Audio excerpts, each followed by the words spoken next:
Maripa, inihintay po namin ang target namin ni Kajik kung saan talaga mga nag-venue.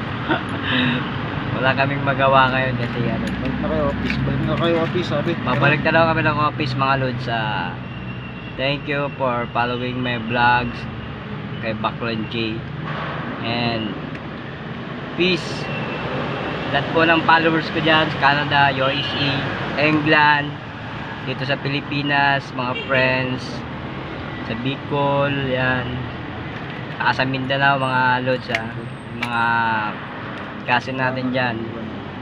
Be a good boy, my friend, be a good boy. Alam na, tara naman yung mga Gas, bibigay-bigan pala kayo. abutin pa ba natin yun? May basap na ano. Hindi. Office muna tayo. Sabi. Balik na kayo office. Ay. Diretso na kayo kay Biga. Sige. Sige, diretso na.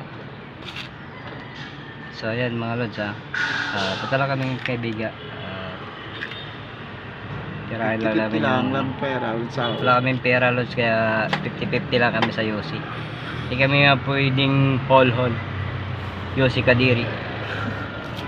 So ayan tuwan-tuwa na naman siya. Sige, salamat. Hanggang dito na lang. Bye bye.